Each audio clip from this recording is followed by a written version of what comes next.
बिस्मिल्लाहिर्रहमानिर्रहीम। अस्सलाम वालेकुम फ़ैमिली। उम्मीद है आप सब खैरियत से होंगे और खुश होंगे और बकरा ईद के गोश्त को एंजॉय भी कर रहे होंगे। और उसके बाद आपको थोड़ी सी टेंशन भी होती होगी कि गोश्त अगर जम जाए तो उसको खोलना किस तरीके से।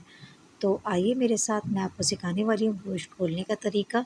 काफ़ी तरीके से गोश्त खुल जाता है, लेकिन एक ईज़ी और आसान तरीका जो 10 मिनट में आपका गोश्त खोल देगा। तो वीडियो में मेरे साथ रहिएगा, मैं आपको आसान से आसान तरीका आपको बता दूँगी। और जल्दी से आइए और वीडियो को स्किप ना कीजिएगा, ताकि आपको मेरी वीडियो पूरी आराम से मिले और आप बता सकें कि गोश्त किस तरीके से आपका खुल गया। और ये वीडियो आप आगे शेयर भी करिएगा।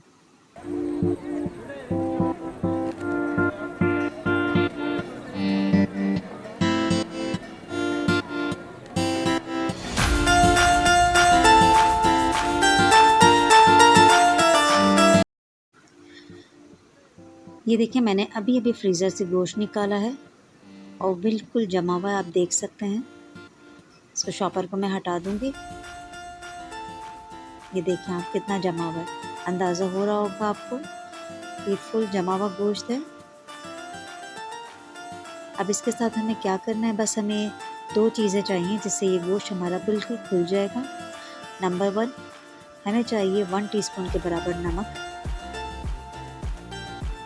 बस नमक को अच्छे से पूरे गोश्त पे हम मल देंगे। कोई भी कोना ऐसा ना रखें जहाँ नमक ना लगे। नमक अच्छी तरीके से आप लगा दिएगा इस पे।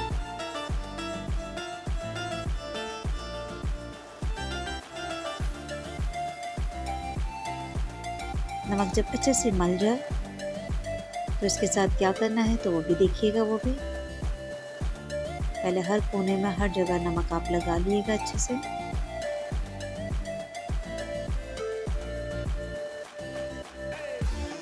और आपके गोश्त का कलर भी ख़राब नहीं होगा, जिस तरीके से मैं आपको बताने वाली हूँ ये रेसिपी। पानी बिल्कुल ठंडा लेना, नलके का जो होता है नॉर्मल टेम्परेचर का, कोई गर्म नहीं लेना, ना नीम गर्म लेना, ठंडा पानी लेना है। और इसको डिप कर देंगे गोश्त को हम इसे गर्म पानी में भी डाल सकते हैं, उबलते हुए पानी में, उसमें भी आराम से जल्दी से गोश्त खुल जाता है। लेकिन गोश्त का कलर चेंज हो जाता है और साथ ही साथ ये पकने के स्टार्टिंग में भी लग जाता है, इसमें कुक होना शुरू हो जाता है। तो हमें ये नहीं करना है, हमें कुक अपने टाइम पे ही जिस तरीके से करना है ऐसे ही करना है। कोई भी गर्म पानी करने वाला पतीला आप ले लें, ज़रूरी नहीं आप नए बर्तन में ही पानी उबालते हो, आप कोई भी पुराना पतीला लेके पानी तेज़ गर्म कर लें आप। और गोश्त हमारा अब तैयार है जाने के लिए अपने नेक्स्ट मरहले में। स्टेप 2 है हमारा ये। हम कढ़ाई के अंदर पानी डालेंगे तेज़ उबलता हुआ, और ये जो कांच का हमारा बॉल है वो हम पानी के अंदर रख देंगे, इसी तरीके से जैसे इसमें पानी डला हुआ है। तो पानी मेरा गर्म हो चुका है, अब मैं इसमें ट्रांसफ़र करूँगी कढ़ाई में। फुल एहतियात से करिएगा, बच्चों को दूर रखिएगा क्योंकि गर्म पानी है, कुछ भी हो सकता है, तो एहतियात ज़रूरी है। अब ये आप इसके अंदर रख देंगे और इसको कवर कर देंगे सिर्फ 10 मिनट के लिए। तो ये आपका क्या नाम है, गोश्त बिल्कुल खुलना शुरू हो जाएगा।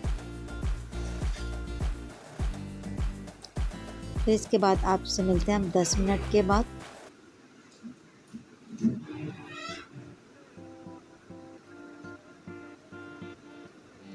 दस मिनट हो चुके हैं और हमारा गोश्त बिल्कुल खुल चुका है। एक एक पीस देखें आप, साफ नज़र आ रहा है, खुलता हुआ नज़र आ रहा होगा आपको। थोड़ा बहुत जो अंदर गोश्त में जो थोड़ी सी बर्फ़ है वो भी इंशाल्लाह ठीक हो जाएगी,